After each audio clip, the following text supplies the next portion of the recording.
Primero, tenemos que entender que doblarse no es lo mismo que quebrarse.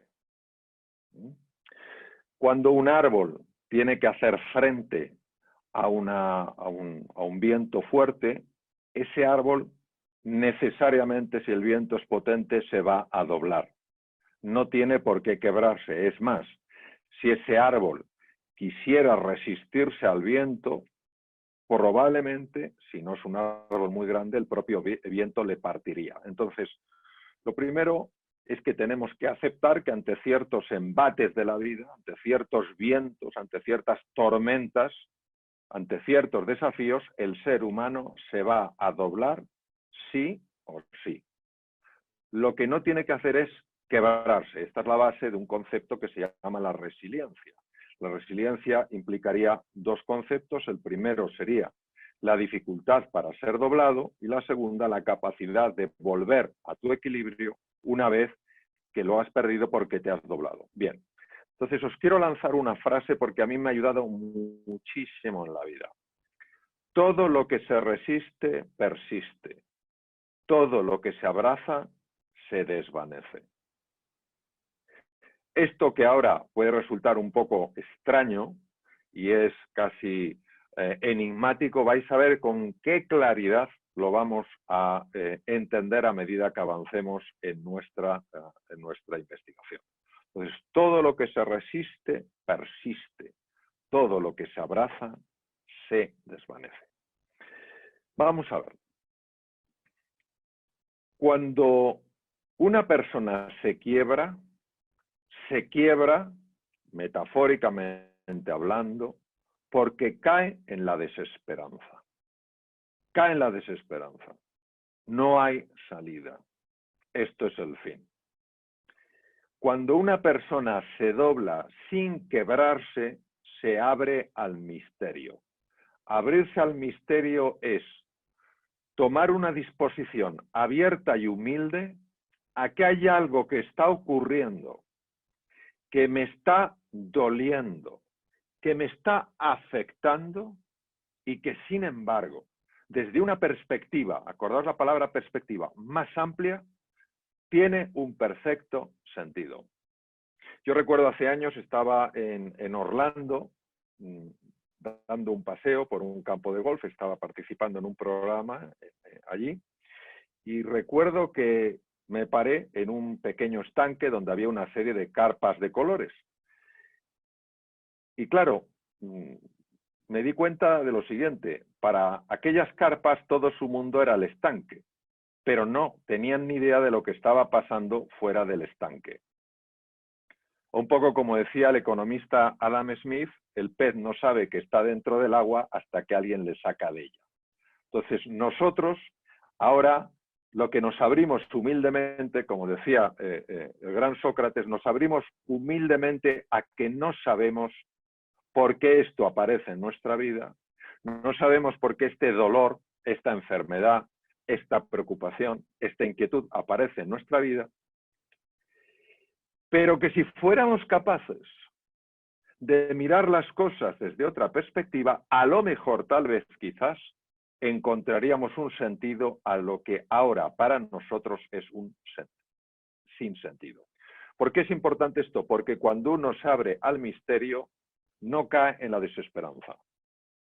Mientras que cuando uno cae en la desesperanza, se hunde absolutamente en la oscuridad. Y vais a ver esto, las enormes repercusiones que tiene incluso a nivel fisiológico, a nivel del cuerpo, cosas que ni se nos habrían pasado por la cabeza hace un tiempo.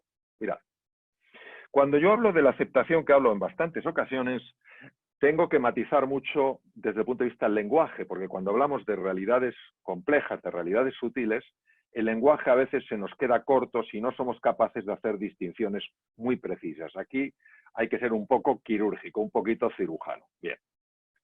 La resignación no tiene nada que ver con la aceptación, solo parece superficialmente que es lo mismo, pero por dentro no es lo mismo. La resignación es una forma de resistencia velada, es una forma de resistencia callada. No da la sensación de que te rebeles externamente contra lo que te esté pasando, No da la sensación de que estés enfadado, de que estés enfadada, de que estés fuera de ti, pero por dentro sí es así. Por dentro estás enfadado, por dentro estás rebelde, por dentro estás resistiéndote a lo que es. Por eso la resignación es una forma de resistencia en la que uno se siente una víctima a merced de unas circunstancias sobre las que no puede influir. Fijaros, yo cuando estuve en el Anderson en Houston, me invitaron a pasar una época allí. Es un centro dedicado exclusivamente al tratamiento del cáncer que está en Texas. Es curioso porque el paciente no es paciente, es actiente. ¿Qué quiero decir? Que él forma parte, ella forma parte de todo el proceso terapéutico. La misma palabra paciente que lo hacemos para reducir la dureza de la palabra enfermo, coloca a la persona que tiene una enfermedad en una posición pasiva. Da la sensación de que el médico es el único que tiene recursos, capacidades, tecnología para resolver la enfermedad de ese paciente. ¿Sabéis, curiosamente, que si ese enfermo, esa enferma, toman una posición activa, por ejemplo, haciendo ejercicio físico, reduciendo el consumo de grasas saturadas, algunas enfermedades malignas reducen a la mitad su capacidad de volver a aparecer de la recidiva? Si el médico no le dice nada al enfermo y el enfermo no toma una posición activa, se están perdiendo recursos. Por eso, la diferencia entre la resignación y la aceptación es muy clara. Es una diferencia en el sentir, no en el aparentar, en el sentir.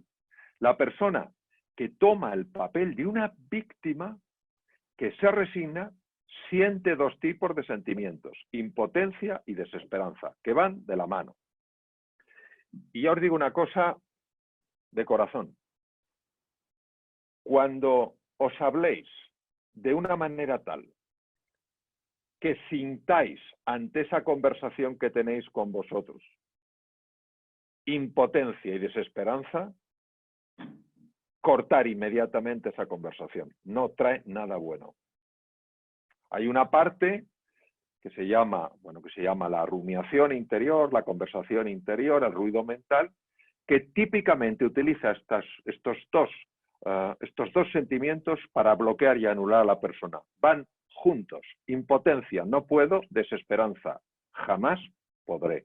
Bien, estos dos sentimientos se unen cuando ante una situación compleja, véase la pandemia por el COVID-19, por la situación económica, por lo que sea, uno se deja embargar, se deja envolver, se deja seducir, se deja hipnotizar por sentimientos de impotencia y desesperanza. Porque ya veréis el impacto que tiene en el cuerpo y el impacto que tiene en el cerebro y en la vida de un ser humano. Por eso, en mi época en la que ejercía la cirugía clínica, que fue durante la medicina clínica, la cirugía durante 26 años, lo último que podía yo favorecer es que un enfermo, tuviera la enfermedad que tuviera, cayera en sentimientos de impotencia y desesperanza. No importaba ni siquiera que tuviera el cuerpo lleno de metástasis. No puedes caer en la sensación de impotencia y desesperanza, porque esa resignación que de cara al exterior parece que viene a indicar que todo está bien dentro de ti, está escondiendo una tormenta que, lejos de ayudarte en casos extremos a vivir un poco más, lo que hace es amargarte lo poco que te quede de existencia y encima acortar ese tiempo de vida. Por eso me ha parecido relevante traer cosas que vienen de la medicina y que podemos aplicar en nuestro día a día, en la empresa, en la universidad, en cualquier sitio. Bien, ahora tenemos que ir a un campo de la fisiología absolutamente apasionante para que entendamos el impacto que tiene la resistencia en todos estos temas. Mirad, quien tenéis en la fotografía fue el profesor Walter Cannon, fue catedrático de fisiología de la Universidad de Harvard, hablamos de hace muchos años. De hecho, este hombre estuvo incluso en la Primera Guerra Mundial, pero sus investigaciones fueron muy, muy relevantes. El doctor Cannon se dio cuenta de que cuando un ser humano se enfrenta a un peligro, algo que percibe como un peligro, yo os he puesto un tigre, se libera en él un proceso que lleva a 3 posibles reacciones. Solo 3. El ataque, el bloqueo o la huida. Obviamente, ante un tigre, uno no atacaría. Sin embargo, sí sabemos de situaciones donde seres humanos han atacado animales sumamente peligrosos porque entre el animal y ese ser humano estaba un hijo. Y en ese momento, cuando tú tienes un ser tan querido en peligro, sale de ti el héroe y la heroína y te vas contra lo que te tengas que ir, aunque sea un oso, aunque sea un león, que son los casos que conocemos. Bien, estas 3 reacciones son muy útiles ante peligros físicos, tremendamente útiles, porque si corres, no corres como un ser humano normal, corres como un galgo. Si te bloqueas, y yo he tenido esa experiencia de bloqueo en una selva, en la selva del Amazonas, ante un jaguar, tu bloqueo no es un bloqueo de quedarte quietecito por si no me ha visto. Tu bloqueo es de tal nivel que parece que eres un árbol. Y al propio animal le puede desconcertar algo que se ha convertido en un elemento inerte. Y salvo que sea curioso, tenga hambre, etcétera, etcétera, puede evitar, como fue mi caso, pues en esta situación, sencillamente, que yo hubiera muerto. Bien. Y la tercera, obviamente, es atacar, y cuando tú atacas, y conocemos personas que han atacado, como os digo, en estas situaciones, tú no atacas con una fuerza normal. Tú de un puñetazo puedes reventar una puerta. Es cierto que te rompes todos los huesos de la mano, pero lo que es cierto es que la puerta te la llevas por delante. Bien. Estas 3 reacciones quiero que os quedéis en la cabeza con ellas, porque son las reacciones de Cannon-Barr y nos van a ser muy interesantes para entender por qué la resistencia es tan dañina a nivel fisiológico. Bien, explicado esto, que es una parte básica, vamos a lo siguiente. Ahora tenemos a otro de los grandes en la fisiología. Este hombre tiene una historia apasionante, no me extenderé, pero es uno de mis grandes héroes, el profesor Hans Selye. El profesor Hans Selye hizo de una torpeza una virtud. Él era húngaro, fue a Canadá como ayudante laboratorio en una beca de 2 meses y era tan torpe pinchando a las ratas que las ratas se acababan muriendo. Inicialmente él creía que se morían por las cosas que él inyectaba. Luego se dio cuenta de que se morían por el estrés que él las generaba.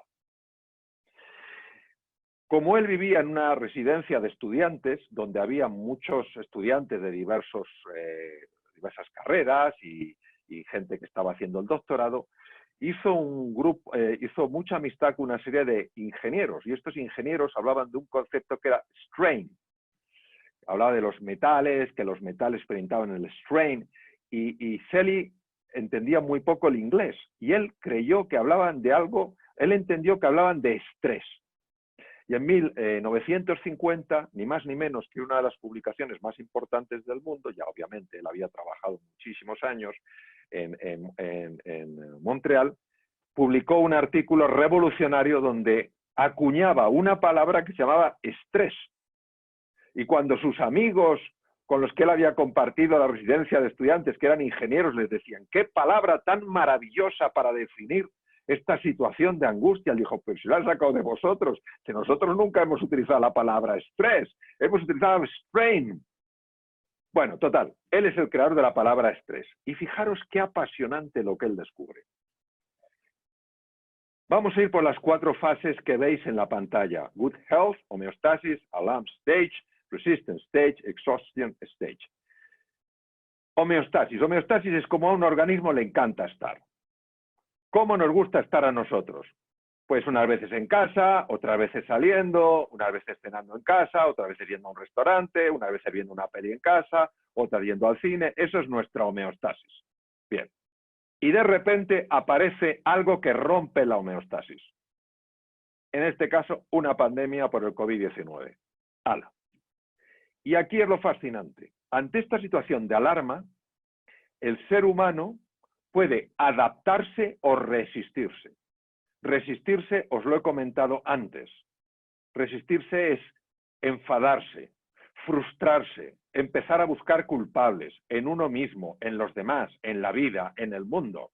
Empiezas a querer echar eso que ha entrado en tu vida, lo quieres sacar de tu vida cuando ya entró en tu vida, o sea, no lo puedes negar. Es como si alguien que le han diagnosticado una enfermedad quiere echar a la enfermedad de su vida. La podrá curar, pero echarla no la puede echar porque ya la tiene dentro. Bien. Pero fijaros lo fascinante del estudio de Selling. Cuando la resistencia se mantiene en el tiempo, lo veis ahí en el color naranja, se entra en una fase que se llama la fase de agotamiento. Abajo veis breakdown, burnout. Sus ratas se morían. Físicamente se morían.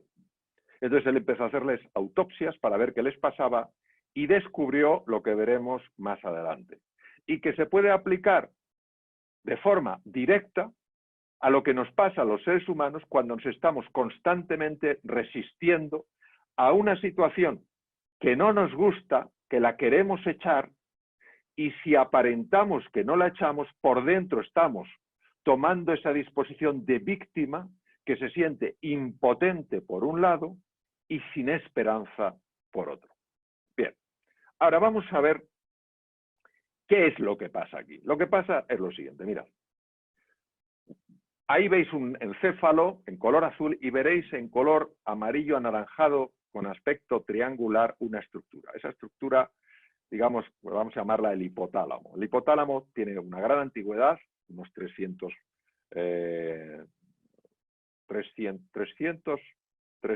sí, unos 3, ¿no? ¿Cuántos son? 350 millones de años de antigüedad, porque se encontró, la marca del hipotálamo se encontró estudiando lo que se llama el endocráneo de tiburones primitivos, o 350 millones de años atrás. Bien. El hipotálamo es muy pequeño, pero manda mucho. Imaginaros una persona que tiene un tamaño pequeñito, pero que manda una barbaridad. Porque el hipotálamo es el que gobierna todas las vísceras del cuerpo. Una estructura tan pequeña gobierna todas las estructuras del cuerpo. Sigmund Freud llamaba a esta estructura el famoso id, I-D mayúscula. Es donde están los grandes instintos del ser humano. Instintos para saciar el hambre, para saciar la sed, para buscar el abrigo, instintos sexuales, etc. Bien, cuando una persona se está resistiendo, el hipotálamo se activa.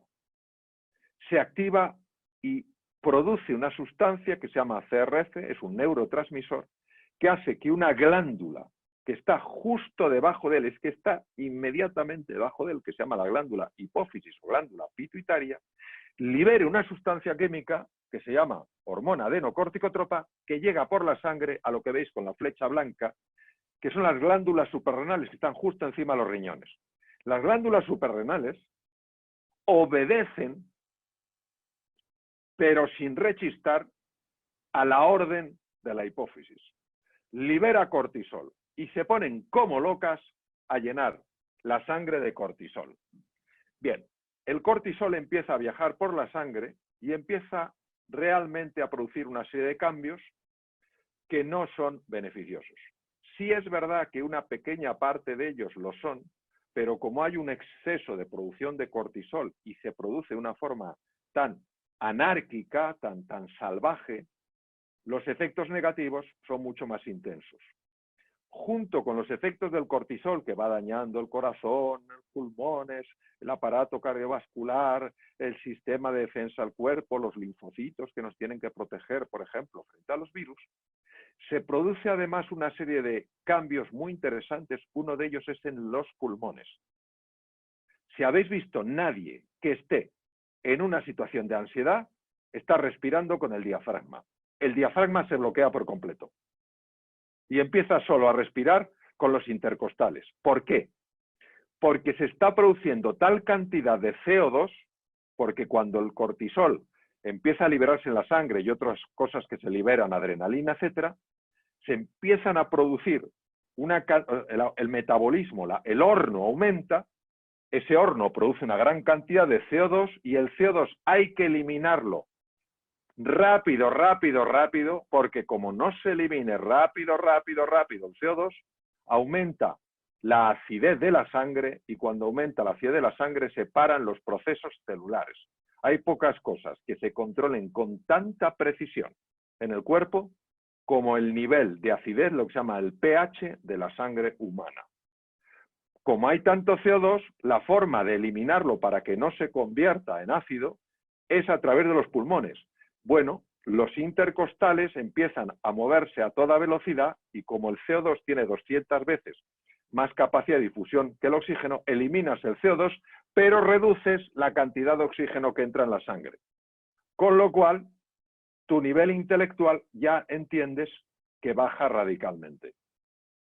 El precio que tienes que pagar para poder eliminar el exceso de CO2 es ni más ni menos que tu sangre reciba menos oxígeno, con lo cual tu cerebro funciona peor. Bien. Los músculos se tensan cuando se ha producido esta activación. La tensión muscular no solo es que consume una cantidad enorme de energía, sino que además desgasta enormemente a la persona. Produce dolores de todo tipo, dolores de cabeza, dolores de columna, etcétera, etcétera. Bien, entonces ya sabemos un poco, si resumimos, ante una amenaza, el ser humano activa ataque, huida o bloqueo. Si ese mecanismo de ataque, huida o bloqueo, que lo hemos englobado bajo el término resistencia, se mantiene durante un tiempo largo en el cuerpo, se produce ese estado de burnout, donde una persona se quema, de la que nos hablaba, esta situación la que hablaba el doctor Hansel. Bien. ¿Cómo afecta al cerebro la resistencia? Porque ya os podéis imaginar que si una persona le diagnostica una enfermedad maligna, esa persona, hay dos cosas que tiene que hacer. La primera, entender muy bien lo que le está diciendo los profesionales de la medicina para poder adaptar su vida a las nuevas exigencias. Si no entiende lo que le está diciendo, si no comprende las consecuencias de ciertas cosas, esa persona va a sufrir daño a su salud. Si por otra parte esa persona no tiene la inquietud de explorar, a lo mejor de pedir una segunda opinión, de intentar investigar sobre su propia enfermedad, también puede perder oportunidades para curarse. Bien, para ser capaces de entender, para ser capaces de aprender, para ser capaces de explorar, necesitamos la parte del cerebro que veis en color rosita, que es lo que se llaman las áreas prefrontales del cerebro humano, que están encima, la parte más anterior del cerebro, justo detrás de la frente. Bien. Cuando una persona se está resistiendo y está poniendo en marcha esos mecanismos de ataque que pueden ser resentimiento, de frustración, de desesperanza, de huida, de bloqueo, esa parte del cerebro recibe menos sangre porque se activan, aparte del hipotálamo del que os he hablado, se activan esas dos cosas rojas que veis, que son los núcleos amigdalinos, que redistribuyen la sangre para que se vaya hacia los músculos, ya que el cerebro está percibiendo que está ante un depredador. Imaginaros qué locura es esta. Está respondiendo a una crisis económica o a un virus como si fuera un depredador. Pero ¿cómo vas a atacar al virus? ¿Cómo te vas a lanzar contra él? ¿O quedarte bloqueado, salir corriendo por la calle? Como si estuvieras poseído. No tiene ningún sentido. Ah, pero es que eso es lo que pasa. ¿Y por qué os pongo un vaso? Porque esto es increíble. Si sumamos al cambio de riego sanguíneo producido por la amígdala y el hipotálamo, la reducción en la oxigenación de la sangre por el cambio de patrón respiratorio, un ser humano, cuando ve un vaso de agua, nunca lo verá medio lleno, siempre lo verá medio vacío. Pero no solo eso, es que si lo viera medio lleno, se ahogaría en el vaso de agua. ¿No habéis oído hablar de esa expresión? Te estás ahogando en un vaso de agua. Pero si es que la persona no ve un vaso de agua, la persona ve un océano. No le digas que es un vaso de agua, que está viendo un océano. ¿Pero por qué está viendo un océano si es un vaso de agua? Ah, porque para poder distinguir vaso de agua de océano, tú necesitas regiones prefrontales que estén funcionando bien. Si está llegando poco oxígeno y encima la sangre la estás desviando a los músculos porque el organismo está activando mecanismos de resistencia, no ha de extrañar que esa persona ni piense en nuevas opciones para su empresa, ni piense en soluciones creativas, ni nada, ni nada. Está en patrón de ataque, defensa o bloqueo. Bien. Lo que os muestro es uno de los grandes descubrimientos que se han hecho. A la derecha veis unas neuronas, son las neuronas de la capa K3 del hipocampo, y la flecha señala el hipocampo. El hipocampo es una estructura, se llama así porque si lo cortas tiene forma de caballito de mar, es como una S. El hipocampo es un centro especializado en los nuevos aprendizajes y en controlar el miedo. Ya os podéis imaginar lo importante que es en una situación donde está cambiando el mundo, donde vamos a tener que aprender cosas nuevas. Por ejemplo, en mi caso, manejarme mejor con los temas online, de las conferencias online, que a mí siempre me ha ido lo presencial de toda la vida. Y ahora estoy aquí que si no encuentro la ruedecita, menos mal que tengo a Amélie, que es un genio y que me ayuda, que si no encuentro tal, que si este... Yo pues imaginar, pues yo necesito tener unos hipocampos que funcionen bien, porque como no tenga los hipocampos bien, es que de mal a peor. Bien. Los hipocampos tienen unas neuronas en una capa que se llama la capa K3. Bueno, ¿qué os parece lo siguiente? Cuando una persona se resiste, cuando una persona cae en la impotencia y la desesperanza y se mantiene ahí, empiezan a morir estas neuronas, justo las que más necesitamos. Es impresionante verlas morir. Se produce lo que se llama la activación del gen de la apoptosis y la célula deja que entre masivamente calcio y revienta. Increíble. Entonces quiero mostraros lo poco eficaz que es para pensar con claridad y aprender con un poco de habilidad cuando uno está resistiéndose. Tengo una buena noticia, que es que porque claro, después de esta noticia hay que dar una buena. Que la buena noticia es que estas son de los pocos tipos de neuronas que se ha demostrado que se pueden regenerar a partir de células madre. Pero atención, para regenerar estas neuronas hay que salir de la posición de impotencia y desesperanza. Y diréis, pero Mario, ¿qué tiene que ver esto? Sí, porque estas neuronas mueren por los niveles altos de cortisol que se asocian a niveles altos de glutamato en el hipocampo. Y esos dos elementos son pólvora y mecha, revientan las neuronas. Bien, seguimos, que me estoy poniendo un poco dramático. Desde el punto de vista de la relación social, pero queridos amigos, pero vamos a ver, si esto, claro que entre todos podemos resolverlo, pero para resolverlo tiene que ser entre todos. Una persona que se siente amenazada y que activa el hipotálamo, la amígdala, y empieza a generar todos estos procesos, lo último que quiere es la interacción social. Se aísla, cae presa la ansiedad, de la ira, de la depresión. ¿Y cómo va a comprometerse en un futuro compartido si se siente amenazada? Entonces, fijaros qué alucinante cómo todo lo que es la inteligencia social se bloquea desde la resistencia. Por mecanismos sutiles, pero claro, como el cuerpo, la mente y el alma están todos conectados, lo que quiero es mostraros este entretejido, este tapiz, para que veáis desde esta perspectiva la importancia que tiene la aceptación. Bien. Y aquí vamos a hablar de dos grandes. Uno es una persona a la que yo aprecio mucho y el otro, pues lógicamente no le he conocido porque si no, no estaría aquí. El primero es Descartes. Estamos hablando del siglo XVII y Descartes creó el gran cisma en la neurociencia. Nadie le quita su brillantez, pero es la época racionalista, donde lo único que pesa es el racionalismo puro, el método científico.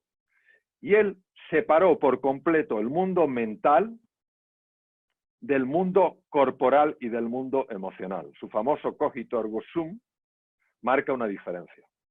Qué curioso, porque otro grandísimo filósofo francés, esto vaya por usted, Amélie, otro grandísimo filósofo francés, Blaise de Pascal, que cuando él nació, Descartes tenía 21 años, dijo algo que fue rompedor: el corazón conoce razones que la razón desconoce.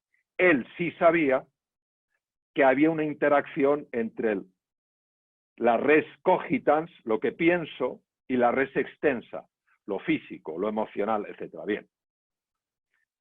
Pues queridos, aquí tenemos al gran Antonio Damasio, actualmente catedrático de la Universidad del Sur de California en Los Ángeles, que ha hecho estudios espectaculares para demostrar lo siguiente. Lo que tú piensas, esto no lo quiero en mi vida, ¿quién tiene la culpa? Yo no puedo con esto, no hay nada que hacer. Lo que tú piensas afecta a lo que sientes. Y lo que sientes afecta a cómo tu cuerpo responde. Él es el gran investigador de los llamados mapas de los sentimientos. Él no los llama así, a mí me gusta llamarlos así en su nombre, mapas de los sentimientos del doctor Damasio, donde encuentra qué partes del cerebro cambian tu pensamiento en corporalidad, en hormonas, en biología, en movimientos musculares, en situaciones viscerales. Son dos mapas fascinantes, se llaman el cíngulo anterior y la ínsula Ryle, y esos mapas tienen esa capacidad de un lenguaje, el lenguaje del pensamiento, convertirlo en un lenguaje del cuerpo. Esto es muy importante, porque nos explica perfectamente que el pensamiento y el cuerpo son dos realidades que se pueden distinguir, pero no se pueden separar. Y por eso os he mostrado que cuando una persona empieza a tener estos pensamientos,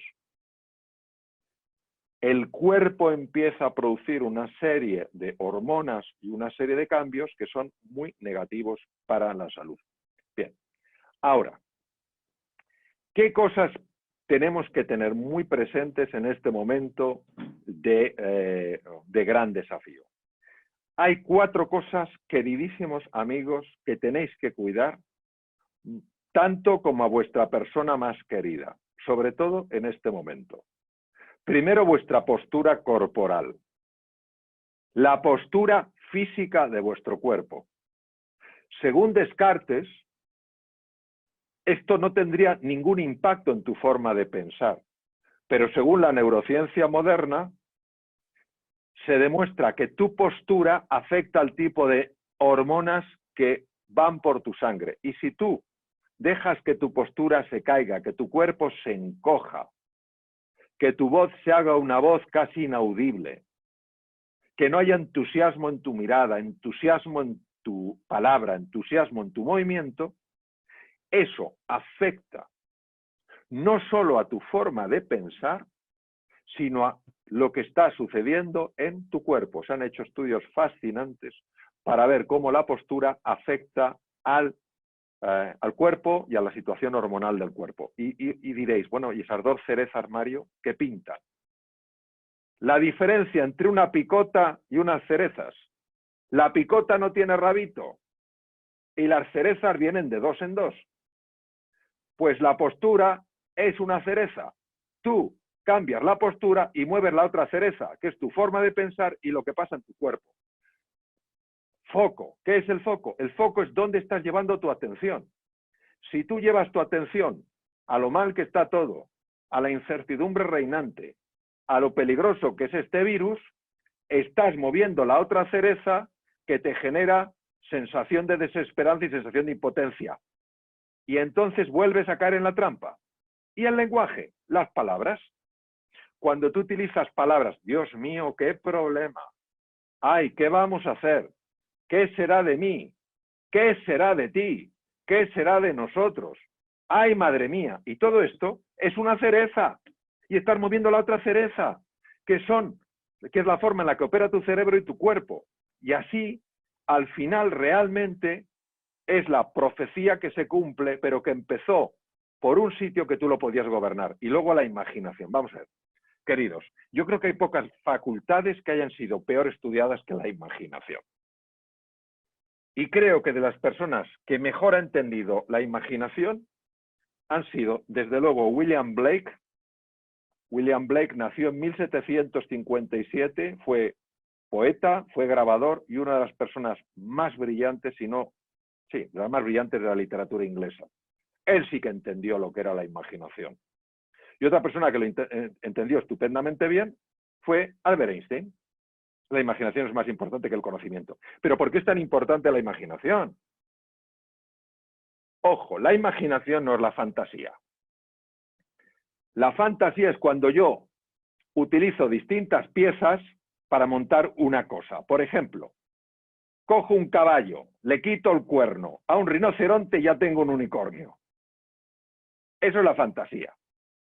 La imaginación se diferencia de la fantasía porque la imaginación es capaz de crea algo nuevo.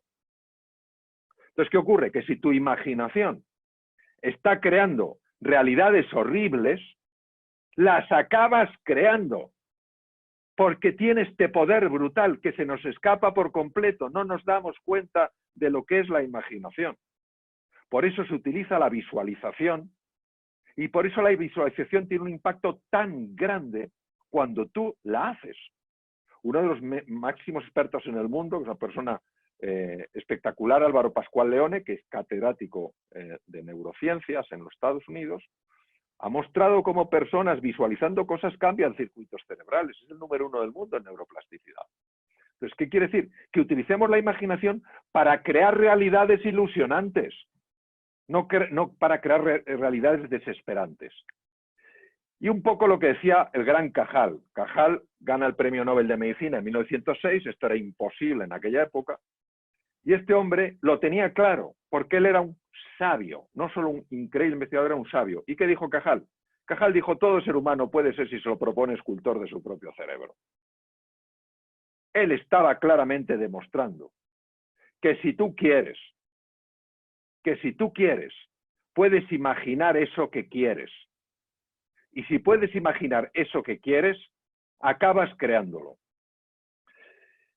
He buscado con mayor o menor acierto, como es habitual, me paso del tiempo que me corresponde, pero bueno, lo que he querido es de alguna manera mostraros lo siguiente. Nuestra visión es muy limitada y como es muy limitada, pero no nos gusta reconocer que es limitada, rellenamos lo que nos falta con nuestra memoria, con las cosas que hemos vivido. Bueno, me hacía ilusión mostraros una perspectiva más amplia que muchas veces no corresponde a lo que uno cree. Uno hubiera imaginado que eso era un paisaje bucólico y es un cuadro que se llama La Copa del Titán, de un pintor norteamericano llamado Cole. Bien, entonces, resumimos. Aceptar es mejor que resistirse. Aceptar la realidad tal cual es. No te enfrentas, es lo que es.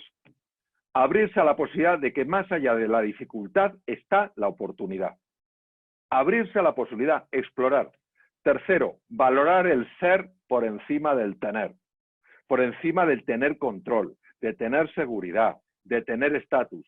No, ser más abierto, ser más comprensivo, ser más generoso, ser más compasivo, ser más sabio, ser más humilde, ser más atrevido. Salir de nuestro egocentrismo y unirnos todos para crear una nueva realidad más humana.